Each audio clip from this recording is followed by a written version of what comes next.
Last time, we looked at New Netherland as part of the Middle Colonies, and today we'll look at the other Middle Colonies, Pennsylvania in particular. So let's now look at the other middle colonies. In particular, we'll look at Pennsylvania. And you can see on this map now how New York, East Jersey, West Jersey, eventually that becomes New Jersey, and the Delaware are all coming out of what was New Netherlands. Pennsylvania, however, was a new colony. And this was established after, in 1680, the English king granted this land to William Penn. And this was 45,000 square miles west of the Delaware, and Penn, of course, named it Pennsylvania, or Penn's Woods. Now, Pennsylvania was, for William Penn, really seen as a place that should be there for all people. He wanted this to be a holy experiment and an example to the nations. So there would be no privileged church or tax-supported religious establishment. And Philadelphia would be its capital, also the city of brotherly. So here we see a map of Philadelphia, or the city of brotherly love. And this was actually the initiative of Penn himself, where you see this grid, and the main intention was that Philadelphia should be a very open city with a lot of green and a lot of space, a lot of wide lanes, a lot of trees, and a lot of parks, so that people would have a lot of space and a lot of green around them. So the 4 parks you see here actually still exist in Philadelphia today. One, for example, is Rittenhouse Square.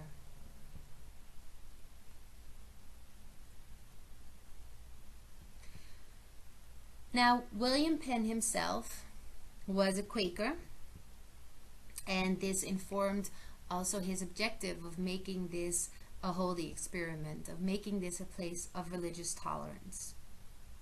And the Quakers would themselves, they would in fact see Quaker as a pejorative, and instead they call themselves the Friends of God. They were inspired by the preachings of George Fox in the 1650s. They were against church hierarchy and ritual, and they rejected all sacraments, liturgies, and paid intermediaries. So they really rejected all paid intermediaries. They wouldn't even have ministers in the church. They sought an inner light to understand the Bible, and they read the Bible allegorically rather than literally. They insisted upon equality of all persons, so no social hierarchy. In theory, that meant then that they also opposed slavery. And women were spiritually equal to men. So here we see an image of a Quaker meeting house of 1708. And as you can see, there is no space for a minister. People are facing each other rather. And what would happen is that people would come in this space, sit together and meditate. If someone feels like they had to say something, that there was something that they had to share, that God was speaking to them, then they would stand up and share this with the rest of the congregants. So it was very egalitarian in that way. And here we see then an image of a Quaker woman who speaks out. And this was very unusual at the time. In most churches, women were not allowed to preach, especially not in front of men. And this is in part what got Anne Hutchinson in trouble. But amongst the Quakers, this was indeed a possibility, because women were seen as spiritually equal to men. Now, in England, the Quakers were oftentimes persecuted, and so Pennsylvania could serve as a safe haven for them.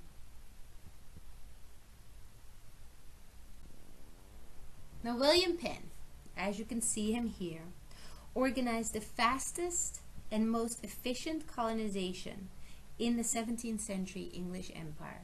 It was truly amazing what he was able to do in a very short time period, especially when comparing it to some of the other colonies. During 1682, 23 ships came from England with about 2,000 colonists, and they reached the Delaware River. The following year, 20 more ships brought another 2,000 immigrants. By 1686, Pennsylvania's population exceeded 8,000 colonists, and within 2 years, Philadelphia had 350 houses and 2,500 inhabitants. Now, how is this possible? In part, William Penn was very good at advertising. He would publish pamphlets or have pamphlets published in Germany, for example, that would talk about all the great things that Pennsylvania had to offer to its settlers. So advertising was very important. Now we also see that he could build on the experience of previous colonists.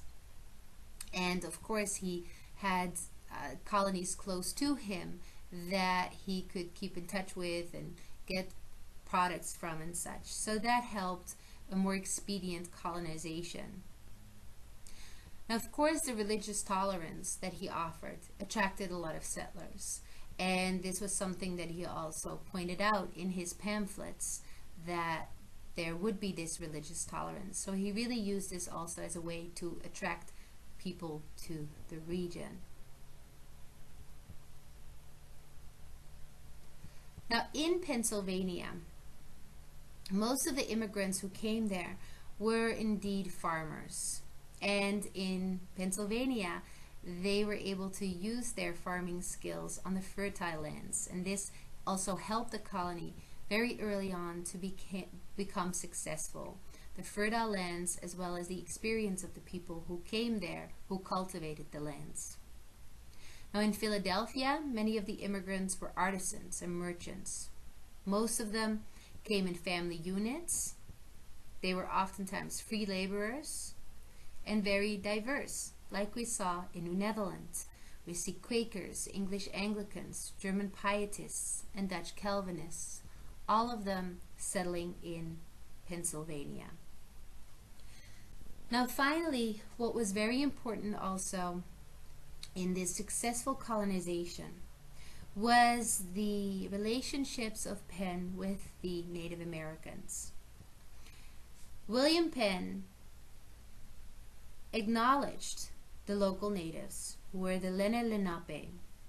He acknowledged them as the legitimate owners of the land. Now, the Lenni Lenape dwelled in small autonomous bands, and they would usually shift their encampments with the season. So Penn acknowledged them as legitimate owners, and he actually treated their culture with respect. He said, supposedly he said to them, "I desire to enjoy this land with your love and consent." Now because of this, we see very little tensions between the colonists and the natives. And we also see that Pennsylvania became a refuge for Native Americans from other regions.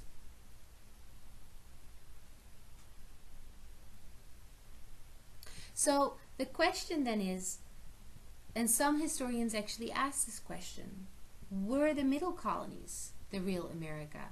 Is that where the real America originates? Oftentimes when thinking about the origins of America, we look at the Puritans or we look at the Chesapeake.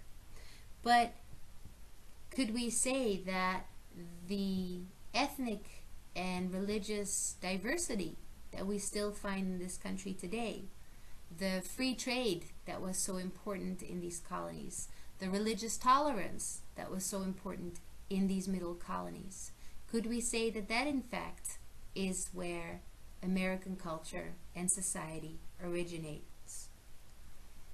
And that's a question for you to think about. So that's it for this lecture.